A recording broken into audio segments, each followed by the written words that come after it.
It is nice to see you after. Nearly 2,000 years have passed since the subject of this evening has brought together so many interested students. Of a very remarkable, fabulous subject. The greatest of the books of Hermes is that which is called today the Divine Pymander. It consists of 17 fragments. These fragments together cannot be said to form the Corpus Hermeticum, but they certainly constitute the greatest core of central authority. In the Hermetic system, all these where the Poimandres, or the vision, is by far the most important, is usually placed second in the collection. The analysis of this work must begin with some effort to determine its place in the literary, religious, and structural framework of our world knowledge. Actually, by structure, the vision is a sacred book. It contains within itself nearly all of the traditional elements of a divine revelation. We have no real right to say that it is a plagiarism from other systems, although, as in the case of nearly all sacred books, it shows some indebtedness to earlier or contemporary thought. This must also be said of the Bible, of the teachings of Buddha, or of the writings of Confucius. Thus we may say that the vision not only gives us a firm insight into the Hermetic theory, but also explains clearly why this gradually came to be of unusual interest to chemists, and how it made possible, perhaps, the rise of symbolic alchemy. We know immediately when we approach the book that we are in the presence of something resembling an apocalypse. There is a reminiscent likeness to the vision of Ezekiel or to other ancient literary and religious fragments. On the other hand, there is also a strange note of uniqueness running through the book. This uniqueness is not in the word, nor necessarily in the word pictures which are produced. It is in the arrangement of other available elements. That these elements existed prior to the production of the Hermetic writings, we cannot doubt. Therefore, it is the sequence into which they are placed. It is the order and descent of ideas, which bring with them a certain noumen, as though we had taken old and familiar pigments and paints, used a traditional canvas and the well, understood brushes and palettes, and yet it painted a picture. It was new, a picture that combined much of the wisdom of the past and provided a kind of theme to open doctrine which had already attracted and held public attention. Thus, I think we may say that the vision represents a kind of key to the great theological mysteries of antiquity. It reduces them to a reasonable and recognizable order. It is a powerful defense of comparative religion, and, like the Apocalypse of John, shows that the author or authors had a wide acquaintance with religions apart from the area in which this work is believed to have been produced.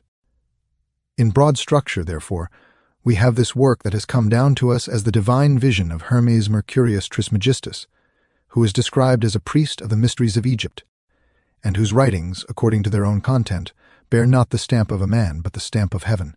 And in this work, Hermes is advanced as a prophet, as a minister and missionary of God, as one peculiarly and divinely favored, to reveal an essential doctrine to mankind. The work is brief, comparatively. We can sometimes wonder why it did not gain a greater sphere of influence. In many respects, it has a drama, missing in other sacred books. It certainly has a wonderful symbolism, which could inspire the minds of many persons to the contemplation of mysteries.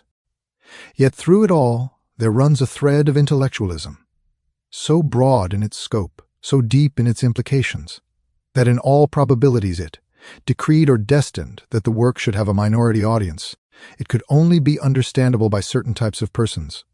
While it was a wonderful picture story, it was only for a certain kind of minds.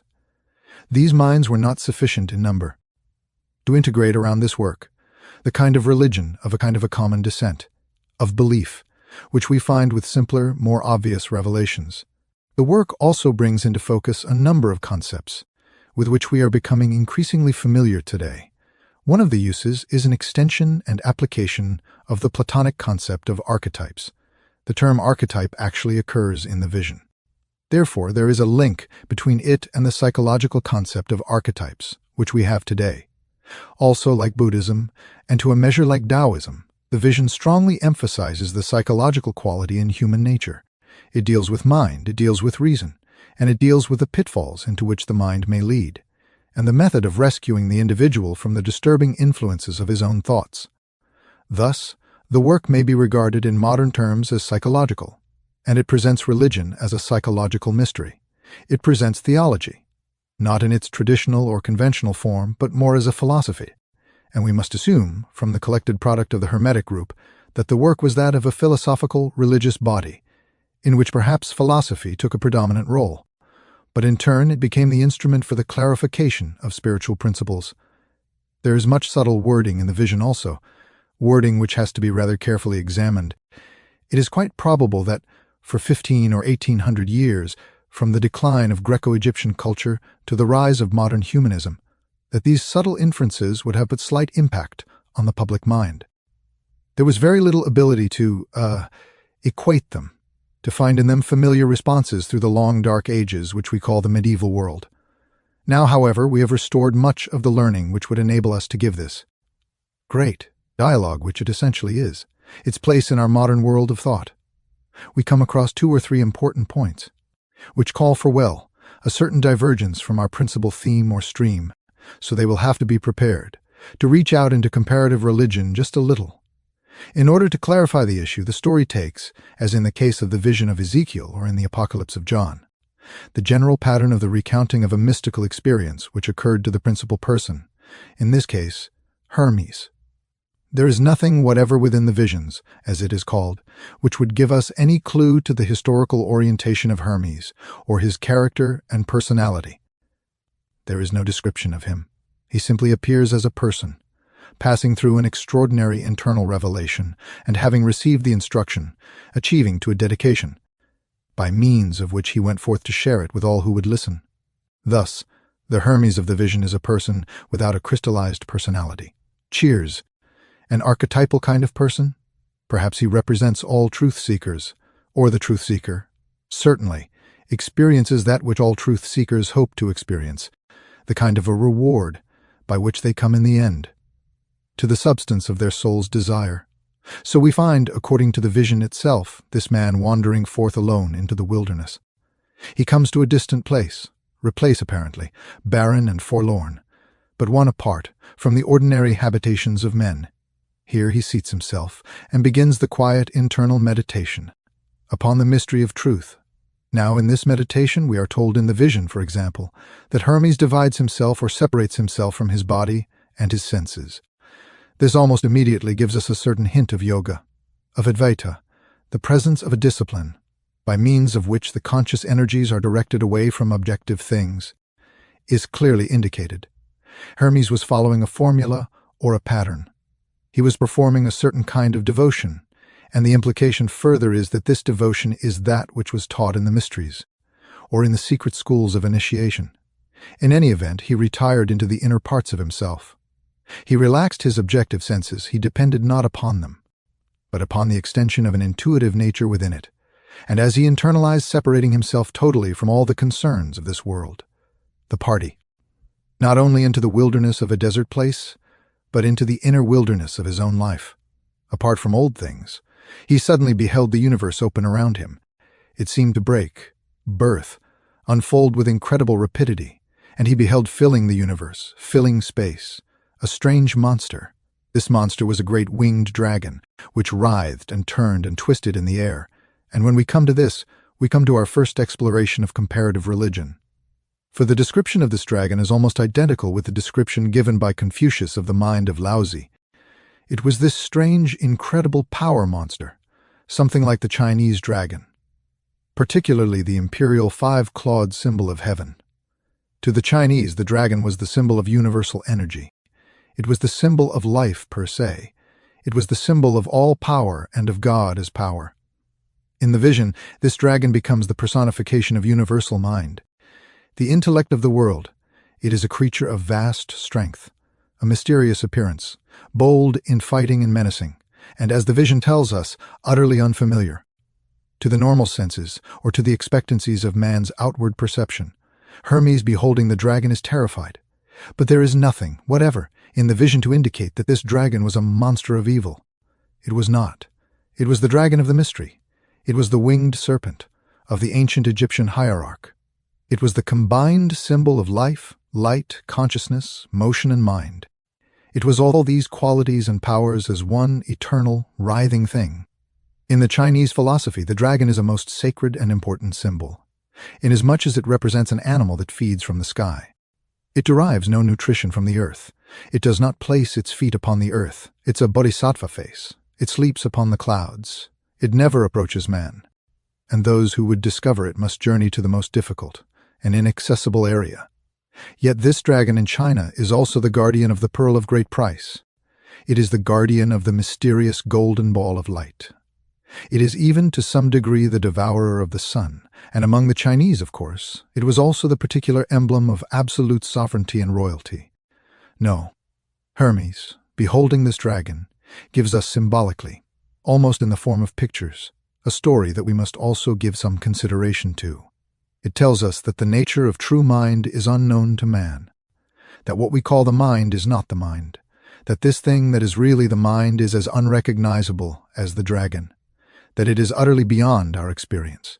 He tells us in one of the fragments that the mind that we know is not the mind, that what we call the source of thought is simply an aggregate of physical faculties and powers within us, that what we call the thinker is not the thinker, what we call reason is not the reason, with a capital R, what we call the God concept is not the true God concept, that what we are trying to define and defile in the very process is utterly beyond us, an incredible thing, that in its first impact, terrified, brings us to our knees, beseeching it, to conceal something of its radiance from us, because it is beyond our knowledge and beyond our power to endure. Thus we have in the vision the immediate clarification of this thing which Hermes is later to refer to as reason, that this is not the reason of the bookman. This is not the reason of scholarship. This is not the reason which arises only from the experience and contemplation of worldly things. This is not worldly wisdom. This is not the wisdom that is derived from the researches that we know. This is the wisdom which lives and forever exists free in space, a reason that never feeds upon earthly things, but has a life in itself, a reason that is wisdom with wings, an immortal creature, a creature for every motion, forever, frightening, or fearful in its aspect, but at the same time this fearfulness of appearance only, for this reason, destroys nothing, attacks nothing, injures nothing. The only way in which it hurts man is because it frightens him. It does nothing actually to injure him. Hermes, however, fearful of the tremendous impact of this mind in the form of the great dragon, beseeches reason to present itself to him in some more familiar form, a more simple form, and this heavenly thing sort of falls back into itself again, and in the place of it is a great area of radiance. There is only light, and this light is therefore the appearance of reason. This light is a radiance, abiding in space. This light carries within itself the power of the dragon, yet it is not of the same terrible, menacing appearance. This radiance, then, to Hermes obviously permeates all space, and reason takes upon itself the power of enlightenment. It is revealed as the enlightener, or the bringer of the light of the mind, and Hermes feels himself lifted up and he is placed in the midst of this radiance. He stands there supported only by space and the light, having a foundation in everlasting, ringness, because he is in the substance of light itself, and from this substance there can be no falling, and there can be no injury, and there can be no lack of anything. And yet because Hermes has asked for wisdom, and asks to know the mystery, of the great reason which is the master of the great mystery of the world, he beholds something else, remained possible to him out of the power of the divine mind, and this thing that happens to him is, that gradually he perceives something. He does not know what it is exactly. It seems like dark curtains, or mysterious streamers of mist, or a strange obscuration that flows down from above, as though it were water putting out fire. And this strange mist-like darkness descending in every direction, slowly, causes the radiance to fade out. The radiance is dissolved into this mist. The mist becomes more and more dense and impenetrable, until at last, Hermes finds himself standing only in the midst, yet where he stands has been the radiance, but a water has put out the fire of light. Yet it was not earthly water. It was not anything that we know. It was a kind of conditioned darkness, not simple darkness, but a darkness that poured like water, or moved like some strange, mysterious fluid. And as this darkness finally caused the radiance to vanish into itself, so that it was no longer apparent or visible, Hermes became aware of sighing, and of moaning, and of strange sounds coming out of the mist. And in the midst of all of this, strange moaning and sound, he became aware. Another transformation was taking place. He knew inwardly that what had happened was that matter, a mysterious, tangible substance had gradually fallen from the sky, and had devoured the radiance. and that this radiance was now locked in this strange fluidic mist, and that this mist was what some of our mystics of the early 20th century referred to as the mist of matter. It was this material, something, that had swallowed up the light, and because of this there was a strange moaning and crying and sighing. As this condition continued for a time, another strange and wonderful thing happened. There arose out of this mist and this darkness, now ascending from below, a great call, a pillar, and this pillar became a great radiant thing standing in the midst of the mist. And Hermes heard the voice of reason, the great invisible dragon. That was no longer to be seen, and the invisible dragon declared that this mysterious thing that had risen out of the darkness was the word of the mind, a power, that this mysterious mind-word power represented a kind of instrument that was brought forth and created out of mind itself, out of being, out of reason, that was to stand under everlastingness, as the symbol, like the column of Enos, of the enduring fact. It was the pillar, perhaps set up in Egypt, referred to in the Old Testament. Anyway, it was the steadfastness of the Lord, standing forever, like a rock, like a great column, a great lighthouse or tower, forever standing in the darkness. Now this thing that stood in the darkness was a symbol also, but it was a symbol that, in the Hermetic mystery, and particularly with some of the later Hermetists, takes on a great many acts. This tower takes on some of the qualities of the mysterious rainbow of Noah, because this tower is the tower of the covenant. While this tower stands, there also stands the power, which stood, stands, and shall stand. This column represents the presence of reality, in the midst of all things, in fact, the great mind. Instructor, I mean that this tower is the certainty in the midst of the darkness. It is the ever-present and indestructible monument, the lighthouse, the testimony unto the ages, and perhaps Hermes is not so far from the fact when he tells indirectly that to him this tower means law. This power is the law, and this law is the law that stands in the darkness, that remains whether man knows it or not, sees it or not, understands it or not. And modern science, looking out into the universe, beholds a tower of law, which it cannot break, and that which in its own nature is forever invisible, reveals itself by the immutability of the seasons, by the motions of planets, by the great causes of cosmic systems, by the principles of growth in all things, by the harmonies of elements, by the structure of cells, and by the mysterious formulas which, by their reversal, can even split the atom. Every one of these things stands as a strange lighthouse in the darkness, bearing witness to the fact that this world in which we live is forever, supported and sustained by the single column of the divine will, that this will is the proof that God cannot, has not, and never will depart from his world, that this principle stands forever. So in the midst of all uncertainty, man searching for truth may detect the presence of these eternal landmarks. These principles, an invariable pattern, which impel Lord Bacon to say on one occasion that it is not necessary for God to prove himself by miracles, for his commonest works are in themselves miraculous. This thought, perhaps, is the principle behind this concept. Certainly, it is the column standing as the inevitable, visible, knowable, tangible proof to the eternal power that never ceases, never changes, and can never be destroyed. From this tower, then, also comes other thinking, and other values for this tower more or less bear witness to the power of deity. The strange, intangible dragon, which is, in a sense, reason as universal will. Gay plays. To radiance, which is reason as universal love, this in turn destroyed by matter.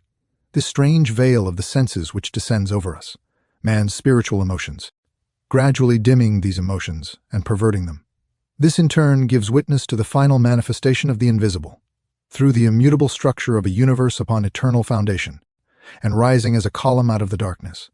Now the great reasoning power of things then further explains that Hermes has beheld the descent of the eternal into the darkness of illusion, that the darkness, in the midst of which rises the column, is in truth the darkness of mortal mind, which stands in the presence of the column but does not see it. He does not know it, does not know how to comprehend it, or to realize it, for it is only given to those whom God shall love, that they shall look out into chaos, and see not chaos, but the rising of the great column of the law. The others are not given to see these things, though the reason also explains how all this mystery came about. It explains, for example, that's the divine mind, within itself, conjured up archetypes, These archetypes are its own thought, and the divine power of mind, reason, reflecting upon its own nature, caused to arise within itself thought forms. These thought forms being what the modern psychologists might call the wishful thinking of the infinite possessing within itself absolute potential, and with also the power of absolute transformation of potential into potency. The universal mind began to devise out of itself the devisements of itself. It began to project its own eternal reason into the products of reason, fashioning out of itself many patterns as though upon a potter's wheel, and each of these patterns was a magnificent, effulgent blossom of thought.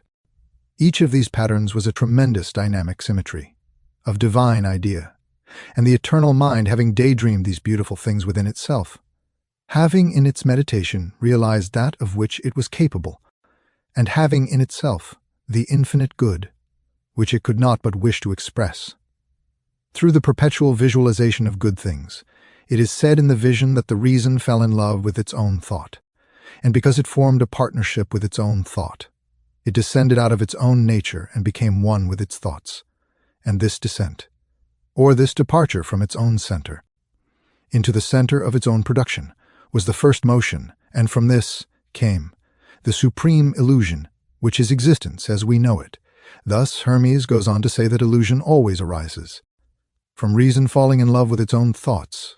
That illusion from man is the dedication of the energy of his mind to the service of the productions of that same mind. Therefore, if a man shall have a fear and shall create a thought in which this fear is objectified as a pattern, as an impulse, as a design, causing negative attitudes to arise within him, then his reason becomes identical with his own thought. It falls in love with his own idea or archetype, unites with it, and begins to serve this idea rather than the truth. Wherever this occurs, native habits set in. A man loses his own center, becoming the servant of thought, and forgets that every thought is a production of himself. Therefore, that the service of his thought is merely the service of a lesser part of his own nature. Forgetting this, he dedicates his life to the fulfillment of his own thoughts, and in so doing wanders further and further into space, like Dionysus, following the magic mirror held by the Titans, and when he has been lured away from the great throne of heaven. The Titans set upon Dionysus the reasoner and destroy him, and then they eat of his flesh. They in turn are destroyed by the thunderbolts of Zeus, and from the ashes of the Titan containing the blood of Dionysus was fashioned the bodies of mortal men. This is your Greek myth, and carries the same essential point. In the beginning, reason is lured into space by its own archetypal thoughts, thus establishing a pattern, which maintains upon all the levels of life, and every man is lured toward chaos by his own thoughts, which he becomes, and adoring, thinking them greater than the thoughts of any other man, and most of all regarding them as greater than the thoughts of heaven, and in so doing he sets up darkness. He sets up illusion. He sets up a mysterious falseness, by which his entire future is strangely possessed and obsessed. The next point in the vision deals with another very interesting and curious thing. Having fashioned out of its own nature this mysterious symbol of the word mind, the great power takes the word and uses it as a kind of hammer, so that, like the mysterious hammer of the Nordic deity Thor or Thor, this hammer is used to beat out space, to curve or cut great holes in space. We are again reminded of the Chinese because Pangu, the symbol of the divine mind personified, is given a hammer and a chisel, and is given the power to carve out holes in space, and these holes become suns and planets and worlds. Here's an interesting point that Hermes makes, namely that these are not bodies in space, but holes in space, and that what we call the solidness of a physical thing is actually a solid within a density, and the density is the true solid. Therefore, matter is not a solid in space, but a deprivation or a hole. And density, which is space itself, life itself, the divine mind itself, finds its own productions as small areas of negation within its own nature, rather than forms or structures more positive than itself. The word or the mind moving upon the great deal, upon this strange mist of matter, causes something that Hermes in the vision describes as striving. Therefore here we have an alchemical principle of motion. Releasing fire, we have motion as friction, and out of the motion of the will in the form of the hammer, or in the form of the active agent, we find there emerging out of space children of friction, called by Hermes the sons of striving, And these are the 7 deities, the 7 planetary gods, and together these gods constitute what Hermes calls the second mind.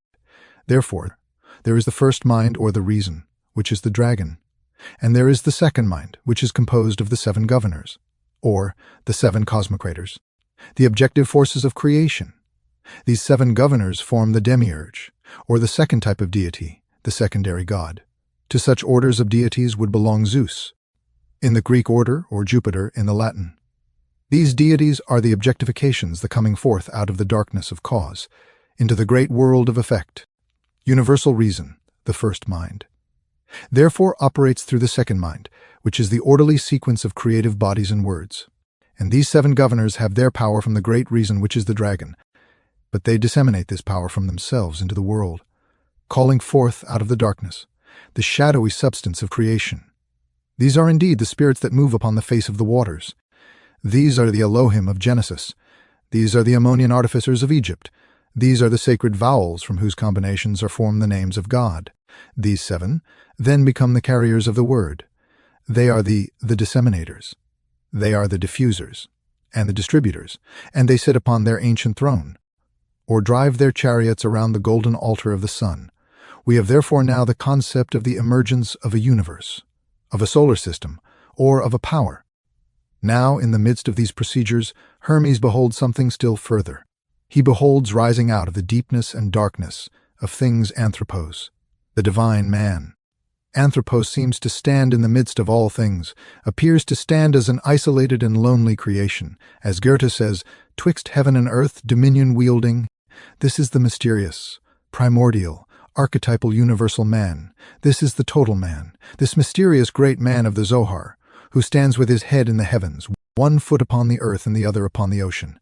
This is the great macrocosmic man, and this man, in the Hermetic doctrine, is the one and only begotten Son of the Father. And this is the man that stands forth as Anthropos, the man which is the son of the mind, the son of reason, in whose nature have been gathered all of the celestial elements.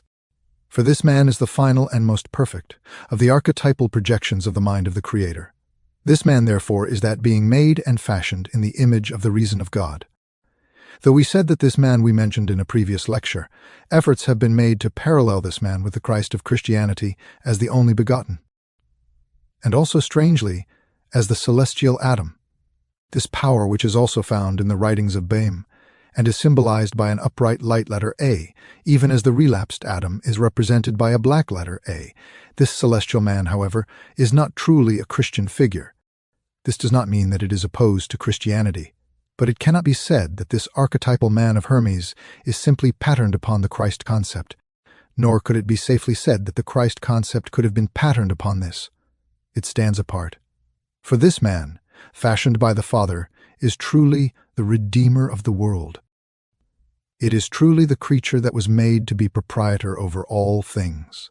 It was this creature that was given the right to be a citizen in space, to wander from star to star, a together experience in the great meadows of the constellation. This great man, this mysterious shadowy archetype, was a perfect, magnificent, heroic creature, almost in itself a god, yet a product of a god, and into this archetype all of the essentials and essences of the divine nature were united, so that truly it was the noblest work of the Creator, and was really a kind of projection of himself. There may be a parallel to this in the idea of Osiris being reborn in his own son Horus, for it was through this great man or universal being which it had fashioned that reason, came into its perfect rulership over matter. Because this archetypal being was virtuous, gracious, full of light and wisdom, and defective in nothing, deficient in nothing, because within it were all the potentials and powers of the eternal reason. Thus, in a way, eternal reason is consummated in the concept of archetypal human reason, not the reason of the schoolman, but the reason of the internal intuitive being. For this being was not embodied, it was simply a great design, a great living archetype. Into this archetype, however, the Creator placed not only the tremendous potential of its own being, but it placed therein also the peculiar habit of itself, namely the habit of daydreaming. This creature, like its father, could project thoughts from its own mind. It likewise could conjure up ideas, fall in love with them, become possessed by them, and wander away from its own strange ethereal space foundation. And there is a wonderful word picture of this universal man, this anthropos, standing upon the rings of the 7 governors, or the masters of the planet, and gazing downward into the mystery of the unknown. Hermes tells us then also a very interesting fact that I believe has become quite a point in Jungian psychology, namely that in the presence of the unknown, man is always in the position of being liable to a fall. The human being cannot apparently in his own personal psychology survive a kind of mystery, which, if it ever grasps him or envelops him, leads him into the strangest and most distant departures from reason and common sense. And in the vision, this anthropos, this divine man, standing with the governors of all things, looks down into the abyss, looks down into the strange, swirling shadows. Somewhere in the midst of it, there is a broad, desolate, plain-like area, matter which has swallowed up the radiance of the dragon, matter all of the atoms of which are seminal with God, filled with the seed of God, filled with the power to bring forth dragons of themselves, filled with light. This life be more or less. Then the top of reason, the eternal fall, of the eternal thinker. And then the Poimandres shows a certain indebtedness to Greek mythology. Father's anthropos, this heavenly man, gazing down into the abyss, gazes as though into the depth of a still pool, or upon the surface of a burnished mirror, and looking down into the abyss he is like Narcissus in the Greek legends. He sees looking back up at him a strange shadowy likeness of himself. This is the projection of his own thought. In the daydream of creation, it is his first sensing of the power which he possesses within himself to create. By reason, that reason generates, gives birth to things, that it is not merely for the constant remembering and handling of dead facts. That reason is a living thing, a god. And that which possesses it can bestow life. And this anthropos, looking down, becomes enamored of its own mysterious reflection, and descends or hurls itself from the ring of the governors, down into the darkness of the underworld. It goes not because of sin. It goes rather because of fascination. It goes because, within the nature of mind, is an eternal inquiry, that the thinker cannot exist without his thought, that reason cannot escape, the instinctive desire to reason, that the noun is forever giving birth to itself in the form of the verb. Therefore, how's that? The thinker, without a labor, is inconceivable. An existence which does not seek to solve the mystery of itself is inconceivable, and an existence that is not fascinated by the projected shadows of its own creation is also inconceivable. So we find this, a universal man, moving downward precipitously but voluntarily, and as it moves downward there is a reaction from below, a mysterious veiled being, like Erda, the great earth mother of the Nordic rites. A mysterious mother principle, rises out of the darkness of the below, and envelops the anthropos with robes of mist and of darkness, envelops it with strange protecting garments, and in these garments it falls into darkness, and into sleep, and suddenly it is born again, and its birth is in the birth of body, and this thing which fell from the rings of the stars, reborn as the weeping infant, coming into this world. No, Hermes is not really telling us the story of human birth primarily. That is not his motive. Remember, our anthropos, or our man now, is a kind of mind. Of course, the great mother, the enveloping mother, is form or body, which to protect this mind in the darkness of the abyss wraps it in a kind of swaddling garment, which is also not different from a grave cloth, and thus protecting it, protecting the power of the mind by encasing it. It then leads it downward into the world of fall. And we find then archetypal man, passing from the state of a spiritual existence to the state of a material existence, and symbolically man the thinker is born into this world. Man not as a person, but as an instrument of reason. Man is a projection of the Father. Man really is the wish fulfillment of the eternal mind as reason, exploring the darkness of the field of its own thought. So what has actually happened now is that the dragon, having projected the archetype of creation, creates an instrument by means of which it can move into its own archetype.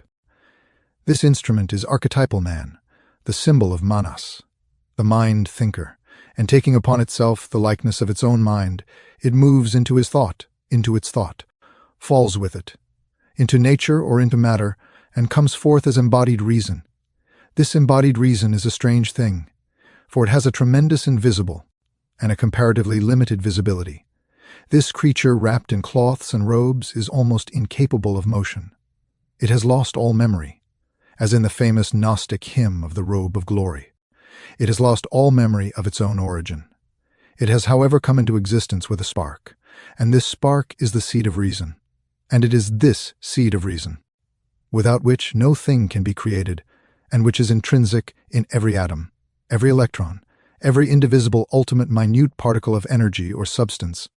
Every one of these contains the seminal reason of the infinite, contains the seed of eternal truth.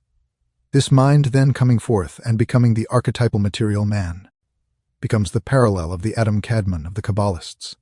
For this is the atom made of the red earth. This is the atom whose nature is outwardly earthy, but whose inward parts still belong in and to heaven. Now this man, or this eternal power, this wonderful anthropos, has stood upon the rings of the seven governors, and descending into the darkness of material obscuration, has brought not only with it the power of the divine reason, but also brings with it the powers of the seven governors. These seven governors being the active agencies by means of which reason is served, by which reason projects its purposes, and by which reason is gradually brought into orientation in the material universe. Thus we find in the Poimandres, or the great vision that Hermes describes, a multiplication of this primordial man, having become absorbed into the mystery of material diffusion. This man becomes seven men, multiplying itself according to the mysterious powers of the guardian, or the governors of the world, and therefore the archetypal man now embodied. But although embodied, not obvious to us, for we see no giant standing with its head in the sky.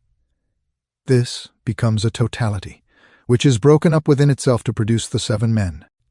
Now it is pretty obvious that Hermes is now telling us the story of the archetypal man by which we shall say humanity. The totality. Humanity is one. Later, by the action of the differentiation of the seven governors, we find the one man is humanity, a reversal of position, so out of the one man come the seven androgynous male-female beings, and these, in the Hermetic tradition, represent the seven races. They are the seven differentiations, by means of which humanity can be variously distinguished, into levels, and each of the races, therefore, is an embodiment of the power of one of the seven guardians sitting upon the circle of the stars. Each of the racial beings has therefore its heavenly ruler, its star angel, and each of these seven different creatures has a different kind of core within them.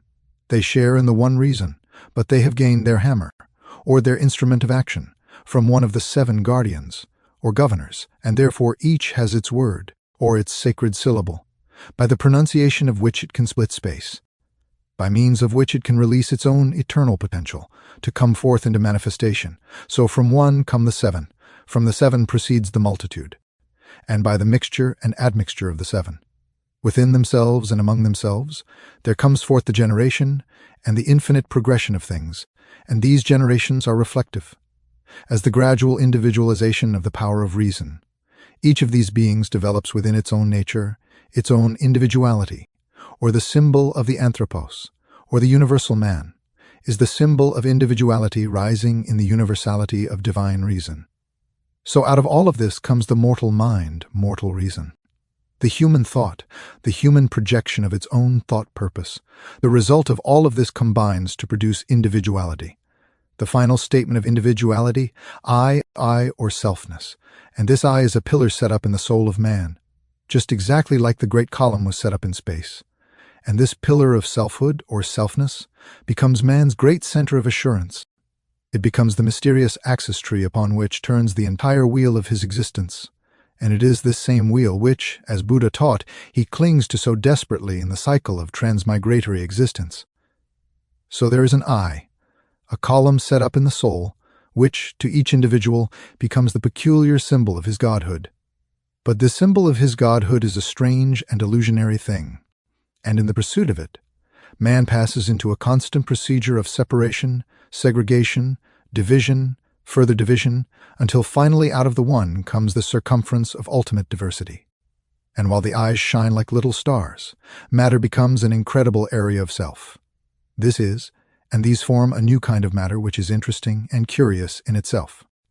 For just as the earth is made up of an infinite number of small material particles, so what we call culture, civilization, the vast area of human projects, is composed of a kind of substance made up of an infinite number of selfnesses, grouped together to form structures. These structures we may call economic, political, religious, artistic. They become schools and sects and nations. They become doctrines and arts and sciences, forming like bodies, and are composed of infinite units, compound, each one of which must ultimately be dissolved. Thus, all mental and emotional forms, cultural forms, and concepts are temporary kinds of bodies, composed of the voluntary cooperation of myriads of selfhoods that stay as long as they wish to stay, or endure as long as they can endure, and then depart. So we have another interesting level, namely that self, iota, the ego, is the column set up in the midst of our own natures, by which we seem to see or feel the presence of a tremendous and enduring power. But this power is purely symbolic. Hermes then beseeches the great mind, reason, which is the eternal dragon, to reveal to him something more. He has now learned of how Leviathan, this dragon, gathering unto itself a third of the stars of the heavens, carried them forth into the abyss. We have again a biblical parallel. Now, according to Hermes, comes the greater mystery of it all. O man, how this infinite number of separatinesses shall finally be reconciled. How from the base metals and substances of nature, the infinite mind shall be rescued and restored and revived. And reason explains to Hermes that all these forms and bodies set up in nature are merely the instruments of its own purpose, and that its purpose is the complete and full discovery of its own unity. Man, in order to experience that which is good, must have certain deeds, must have desire, and must be capable of the archetypal thought of good. It must have the ultimate archetype of unity. In order to experience its own eternal unity, that which is undivided knows not its own unity, unless it passes through the experience of apparent diversity and discovers itself. Thus, reason, through this vast pageantry and circuit of things, is forever concerned with its ultimate goal, self-discovery, that from the exploration of the not-self, it shall be restored to the equilibrium of the self-knowing. And the great mind tells Hermes that the course of this is a vast cycle, of which the death of man is a miniature representation or replica. And the reason says to him here that man is separate from truth because of the various deflections which affect its mind, which affect its attitude, and particularly divided from others of its own kind. The formula for regeneration is set forth in the vision, is almost completely Buddhistic. But it is not certain that it was brought from India, although it is possible that it could have been, because the doctrine of Buddhism had been well established in Asia for 450 years before the probable date of the compilation of the Poimandres. In any event, this pattern, perhaps supported by the Babylonian account of the adventure of Ishtar at the Seven Gates, certainly gives us a clue to what we want. The soul passing out of the body at death therefore proceeds towards the goal of liberation. What is death to the body is achieved by a certain disenchantment of the mind. Thus, as the body must die to release its occupant, so illusion must die in order that the truth content in reason may rise victorious over error. Here again is a strong psychological position, and in this sense, death thus becomes disenchantment. The reason escaping from the wiles of the senses, from the pressures of material situations. We have something a little reminiscent also of the Parzival legend and the young prince and his experiences in the enchanted garden of Klingsor, the black magician. This disenchantment, like in the story of Muhammad's night journey to heaven, consists of the reason ascending through the 7 orbits of the planets, ascending through the 7 gates of the governors of the world, and voluntarily returning to each of the governors the conditioning qualities which that governor has bestowed. In other words, man fell by taking on attributes and qualities. He rises by renouncing them. So we have a bit of astrology coming into this pattern, which is perfectly consistent with the time. For in those days, astrology was as sound a science as physics is today. People regarded it with just as much appreciation and keenness of affection. So the disembodied being, the disenchanted one, was wakened from the sleep of material life and has passed out of this world of matter into the sidereal world. The divine machinery moves first upward through the gate of the moon. And there, as Hermes says, it relinquishes the power to increase and decrease. In other words, it ends the moon, or renounces its strange allegiances by which man has become servant of the moon, servant of change, servant of vacillation, servant of mood, servant of generations, servant of all these things which in their inconstancy hold up the mirror of illusion in which the being sees the distorted reflection of itself. So to all the strange illusions of night and darkness, the waxing and waning, the strange laws governing the 28-day cycle of the moon, from all the strange worlds of phenomena, which is associated by the ancients with the lunar orb and constitute together the lunacy of old times. These are rejected, cast off, returned again to their custodian, where they shall be held to be used by others who need them. But now the soul is returning to its homeland, and having relieved itself from all of these mysterious bonds and bondages, the soul then ascends to the gate of Mercury, and here it returns to the guardian or the worker of the gate in its own way, those things which belong to the world of Mercury. And Hermes says that these include all manner of deceit, all manner of false thinking, all schemes, all plots and strategies, all brilliant intellects which have no substance in themselves, false knowledge, false learning, sophistication, that by which brilliance is mistaken for truth, and the light of sophistry is substituted for the light of reason. These things must return again. A man to pass through the gate and ascend must pay the fee of the gatekeeper, and at each gate the gatekeeper demands its allotment from the nature of man, so that at each gate man loses something of his mortal or corporeal nature, and he ascends to the third gate, and here he must restore to Venus those things which are the peculiar province of this goddess, and most of that which he must restore is vanity. Vanity must cease. He must never again be moved by appearances and the outward semblances of things. He must not chase the will-o'-the-wisps of gratification or of idle fortune. Nor must he in any way be deceived by the seemingness of anything. He must penetrate appearances, seeking for that beauty which is in the soul of things, and not indoctrinated only by those symmetries and graces of form which he has mistaken for the presence of reality. Having paid the keeper of this gate, he goes on and approaches the gate of the sun. And here to this guardian, to this one of the 7 governors, he must restore its substance, which is ambition.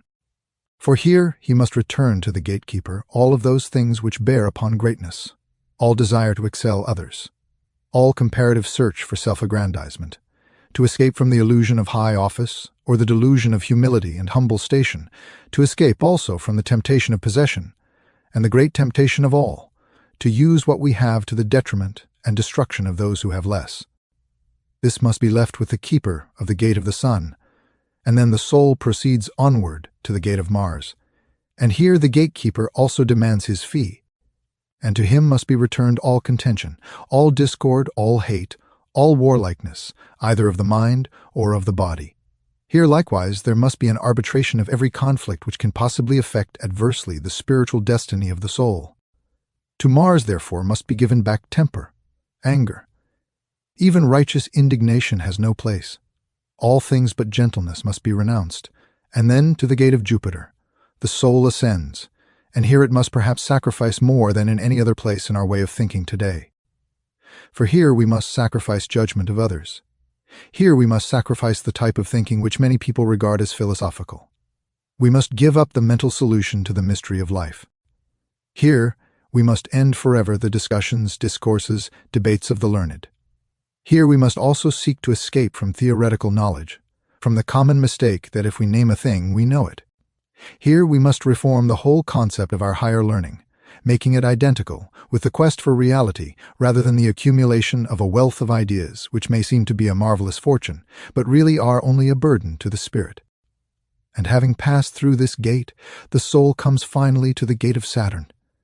And here it must give up those things which are its most basic idea, its belief in life and death, its belief in happiness and sorrow, its belief that this world bears anywhere within the substance of itself any injustice. Also, we must give up all compromise about the laws of nature and the laws of God. Here we must give up all evasion. We must give up everything which seems to point to the permanence of our illusionary state, so that indeed from the gravity of this planet we have gained a gravity which holds us down. And we must return it so that we are once more free of motion, that we move with the moment, that we master the mystery of time, that we overcome forever past, present, and future in ourselves, becoming now not only bodiless but timeless, dwelling in space. And having so done, according to the old belief, we were returned again to the infinite, the strange whirling rings of Saturn, and the soul which has ascended above the 7 governors then enters into what Hermes calls the blessed state of the 8th sphere. This eighth sphere, which in the old astronomical system corresponded with the Empyrean, or the abode of the angels, or the abode of blessed spirits, was also the sphere of the fixed stars. Here are the reasons, having liberated itself now from all worldliness, passes into the contemplation of the divine universe, not again necessarily coming face to face with the great dragon, but beholding directly the works of reason, beholding as Hermes did in his vision the unfolding of the resplendent world of absolute law, beholding truly the angels and the stars, hymning the wide-eyed cherubim, beholding a magnificent garden in space, a garden filled with the flowers of truth. Ere they being comes into the certainty of the divine good, lives in the world directly of the fashioning of God, and beholds inwardly the faces and substances of the divine powers. Thus, having ascended through the mystery of the ladder, or of the seven conditions, the being no longer conditioned moves again into the archetypal state of pure reason. This, to a certain degree, corresponds also with the ladder of illumination described by Plotinus, the Neoplatonist, for it represents undoubtedly that broad progressive refinement of man's consciousness and his motion from opinion to sense, from sense to knowledge, from knowledge to wisdom, from wisdom to understanding, from understanding to intuition, from intuition to illumination, and from illumination to God. It is an ascending order, and this constitutes, unquestionably, the presence in the Hermetic doctrine of a distinct discipline, perhaps corresponding somewhat to the chakra system of Yoga and Vedanta. And again, in the vision of the Apocalypse of John, these levels and layers through which the soul ascends are, of course, the seven churches which are in Asia. The victory over the seven governors corresponds to the opening of the seven seals. There are analogies and parallels. Bring us again, finally, to the contemplation, out, release, or illumined reason. Reason which, by virtue of itself, now reasons about but one subject, that is deity, not deity theology, but deity as totality. Deity is the end of all learning, the summit of all sciences, the source and perfection of all arts. We no longer think of reason either as philosophical or as theological. It is now simply the total knowing of the total thing to be known. Hermes, having received this part of the revelation, brings to us another interesting situation for us to consider. He asks the great mind, the great reason, the dragon, something about the nature of the expectancies and hopes of mankind about all this. He knows, and perhaps has already been told, because the original sequence of the verses or sections of the vision is not really known. He anticipates at least that he is about to set forth upon the ministry of service, that he is to bring the message of the great dragon, that he is to become the instrument for reason, that truly it is not himself but the divine reason in him which is to speak. And he asked, naturally, to whom shall the reason speak? And who shall understand the reason? How shall this strange ministry be promulgated? And the dragon answers him very definitely, but of course, as always in these cases, in a dogmatic way which is not clearly practical, at least not in its first presentation. First of all, the reason assures Hermes that the secret of the final liberation of all things is that the same reason which in its substance overshadows and permeates is also the same reason which in its fragments, divided and embodied, must accept the doctrine. Thus, reason speaks only to itself. It speaks from the total appearance of itself to the diversified appearance of itself. And because every germ of life contains the seed of reason, this seed can be restored. It can be released, can ultimately be raised from the darkness of its ignorance to an abiding in eternal life. However, this reason, in the case of mankind, is deeply buried and hidden within the structure of mortality. It is obscured, punished, almost destroyed by the senses. It has slight, if any, opportunity in the confusion of our outward living to achieve its proper and purposeful end. Therefore, the divine reason tells Hermes very simply that the course of procedure, much as in the biblical parable, is that Hermes shall go forth and sow the seeds of reason, that he shall bring the message. And the message shall fall upon fertile ground and upon sterile ground. There shall be some who will immediately accept. There are others who will ultimately accept. There are many who will not accept for time or time and a half time. That there will be those who, understanding, will in various degrees of intensity rise from the darkness of their sleep and search for this reason, which is the true substance of themselves. There are others again who will believe it but will not see. There are some who will say this is true, but it is not for me. There are others who will say, someday when things are different, I will serve, but now I cannot. There are others still who will say, I would like to search, but my worldliness is stronger than my faith. Therefore I shall cling to that which I know. At some time, Perhaps I shall know more. All kinds of humanity. And there are some who shall blaspheme the reason, shall deny that it exists, and say that man comes out of the earth and will return to it, and that is all. And these shall be considered as abiding in a strange thrice dark. For they are not only without the light, but they are without the vision of the need of the light. And they are without the possibility of the hope of the light. These different beings will variously react, and some may turn upon Hermes and injure him. Some will ridicule him, some may attempt to destroy him. Others will pass him by and ignore him, and a few will listen. More will argue, and some in turn will attempt to convert him to their ways.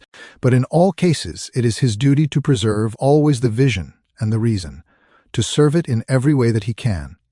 And if it shall happen that a man shall not come to know the reason of the world, because the voice of Hermes has not reached him, or the voice of other prophets sent by God have not come to him, or men have so diluted the words of the prophets that they can no longer guide their lives by the ancient way, these men are not lost. They are not destroyed. Nor is there for them any great and eternal evil. They shall simply at death go to sleep. And they shall sleep, and they shall move in their sleep through the gates and the keepers of the gate. And in their sleeping they shall pay no fee, and there shall return nothing to the keeper of the gates. And they shall return again into the great eighth sphere.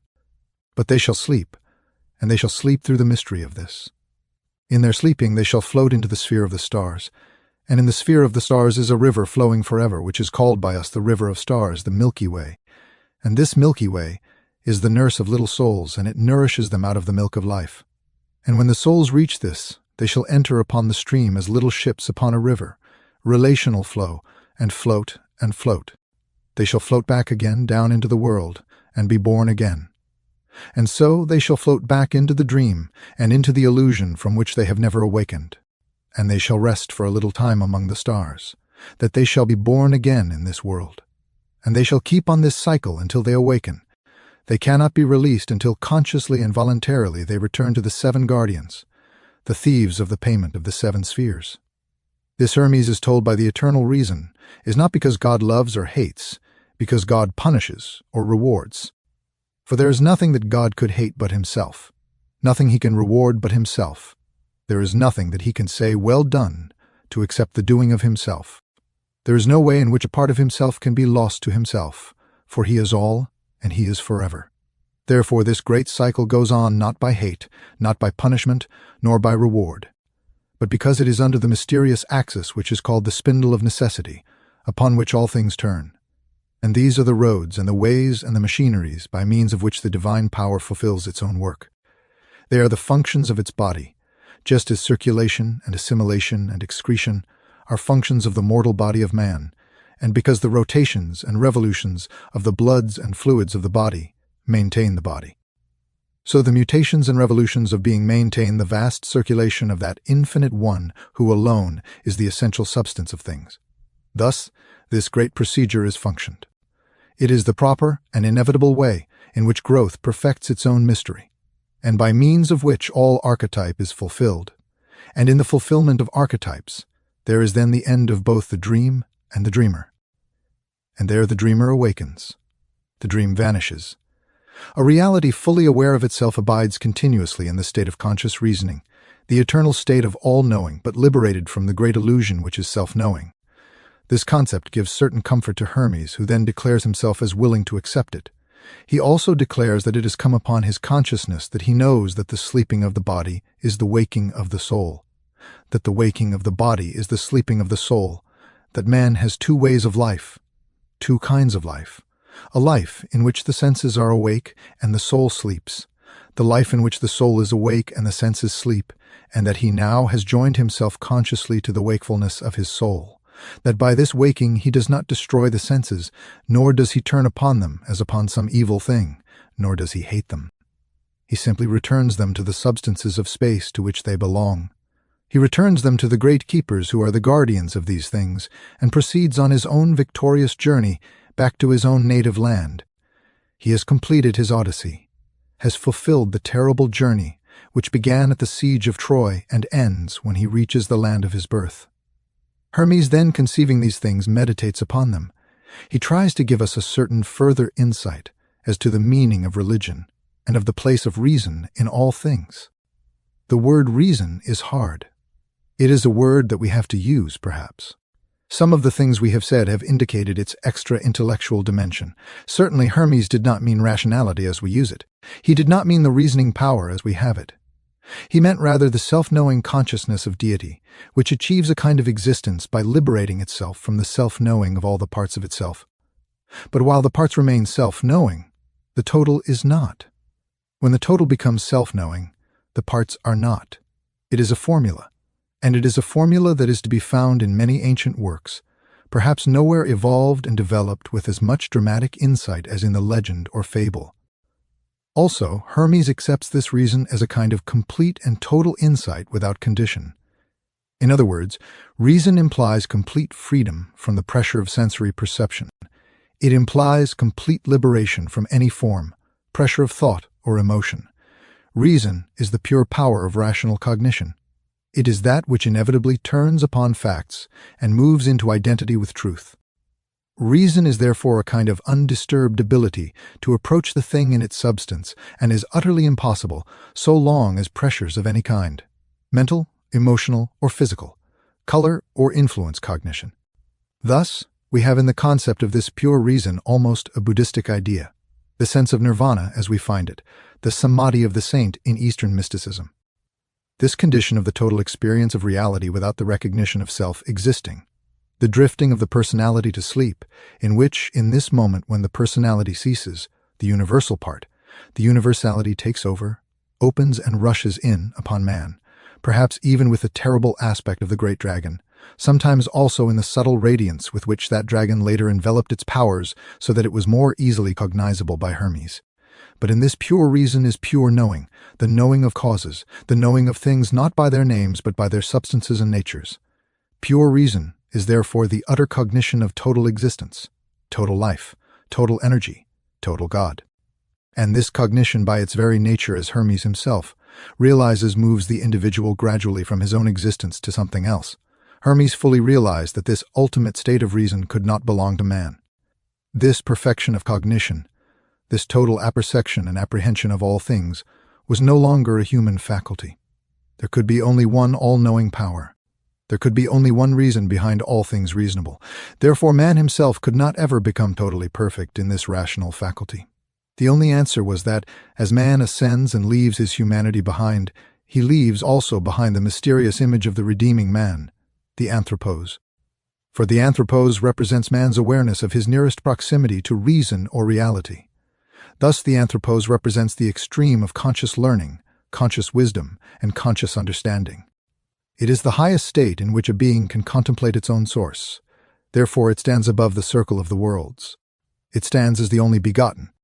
It is selfless, the only born of the selfless. Men therefore can attain perhaps to a heroic state, for the hero of the Greek is the anthropos of Hermetica. Man can reach a condition where perhaps all knowledge shall be granted unto him, for everything knowable he shall know, where everything learnable he shall learn, and everything capable of being understood he will understand. But when he attains that, he stands on the borders of space.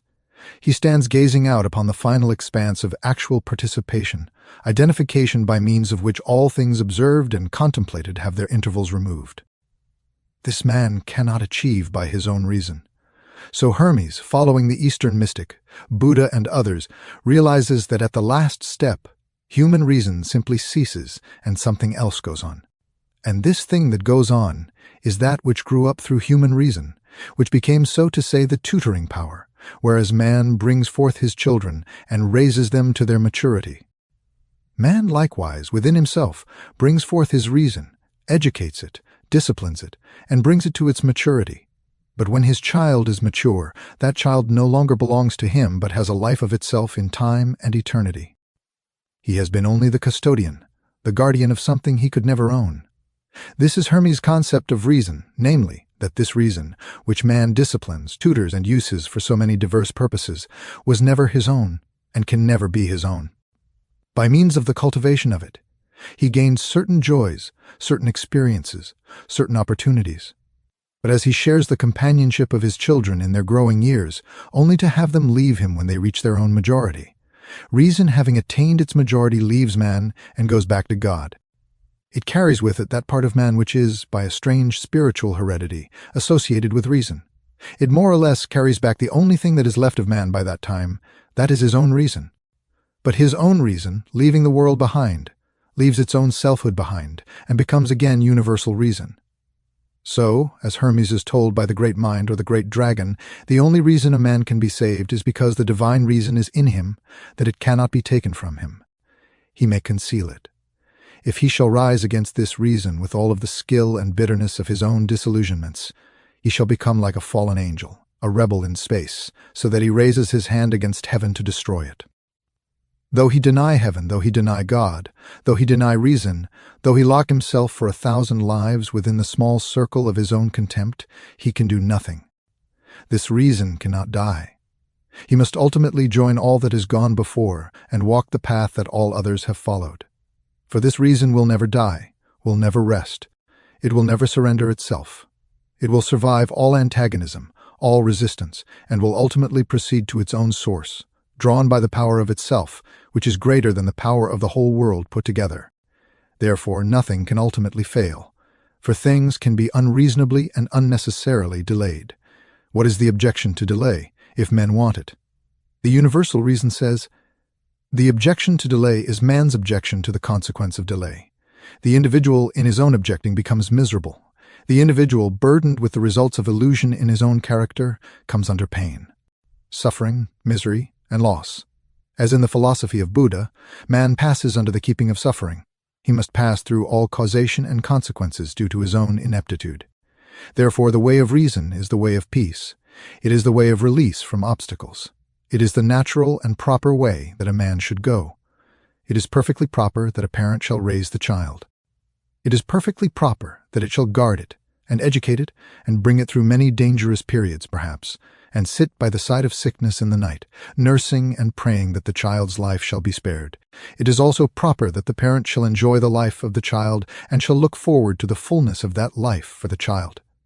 But when the child grows up, which is like human reason reaching its majority, the parent, the old body, the personality with its senses and its limitations and restrictions, shall be so selfish as not to release the child, that the parents shall try to dominate the child, shall hold its life beyond the proper time, shall make this child the servant of its own happiness, instead of freeing the child to live a life that was its proper purpose. If therefore, having brought the child to majority, the parent then continues to press its own will upon the child, then this child's life is damaged. Then there are sorrows for both child and parent, and perhaps the child will rebel, or perhaps the parent will have a broken heart because it has not received the sympathy and understanding which it feels it deserves for having so faithfully reared that child. This is the problem of reason and the mind. When man's mind reaches a point of skill whereby it is capable of sustaining itself and having its own life, it is then the proper purpose that this mind, reason, should be allowed to grow. Man should not bind it to merely the satisfaction of his senses. He should not overshadow it like the ambitious parent. Man should not take the life of this free reason and bind it merely to selfish personal gain. Nor should he make this reason the servant only of its senses, of its passions, of its hates, and its fears. In so doing, it oppresses the child which it brought up. It refuses to free the reasoning part to fly upward to the sky and to the light according to its natural destiny. Thus man can delay the return of the seed of reason to its eternal ground, but he cannot prevent it. For in time this struggle, this conflict will exhaust the selfishness in man. He cannot go on forever. He cannot be hurt forever. At last, raising his eyes, asking the heavens for pity, he must come face to face with the column of law that rises in the sky. He must realize that against the eternal will he has struggled in vain, that his waves breaking against reality are themselves broken, but reality stands unmoved. Thus, in the Return to Reason, Hermes points out that eternal reason speaks through him. Hermes gave its message to his disciples, who were also recent. That one speaking to another is one speaking to the same. That everywhere the message goes forth, and it shall come as a ray of light to the sleeping seeds of itself, and they shall burst forth out of the earth, and those who are ready shall follow, and those who are not ready will not follow. This following is of no importance, nor does it have any meaning, Because all these things are within the common reason, which is the infinite good. No man should be surprised by the conduct of another, because reason embraces all conduct and understands it and knows why it is as it is. So those who accept the teachings of the shepherd are not different from those who reject. But those who have accepted have shortened the sorrow of their own journey and have found their way back.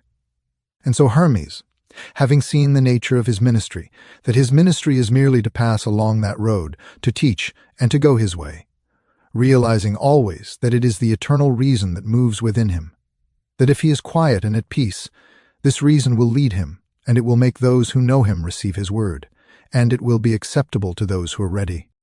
And for the others, there must be the silence, and the return to the stars. And having more or less put this whole pattern in order in his own consciousness, Hermes then raises his voice to him this eternal reason, and his words of praise are the words of the priest. For in this reason he is paying tribute to God, who of all creatures alone is completely reasonable. He is thinking of God now, not as an ancient power standing with thunderbolt or upon a gilded throne on some Olympian height. God is a kind of wonderful common sense, a common sense common to all things but uncommon to the human experience. This commonness, this God that is everywhere and in everything, is not a remote tyrannical deity, but one that voice which is raised in council, the elder speaking to the child looking wide-eyed both to the elder and to the world, seeking light wherever the child's eyes should go, whether it knows it or not. It beholds the reason of the world. It beholds all things in reasonableness and must learn, sometimes, to apply this lesson to its own nature. Beholding order in the world, the child must grow to know order in itself. Beholding everything lawful, the child must act in all things lawful. And by so doing, it worships. For worship is nothing more or less than the living of the common sense of God in nature. This simple procedure of departing from the complexity of mortal mind into the simple and inevitable motions of the divine mind. At the end of his wonderful discourse, Hermes raises his heart and his mind to the great dragon that is writhing in space.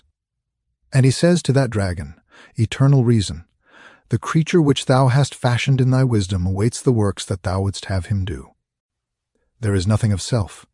All the way, the eternal reason moving in all things shall perfect its perfect work. And that the wise man is not the master of the world, but the handmaiden and servant of that reason, which alone knows the good and can alone lead man to goodness, to union with itself in the perfect state of timeless, ageless good. Thus, the reason is all these things which we have variously named. But most of all, it is the total reasonableness of existence, bearing witness to the great reasoner, to the great power that does all things in a reasonable way, and that in this reasonable way, all hope, all faith, all love, all friendship have their perfect work. For these things are the most reasonable of all. Well, time's up, folks.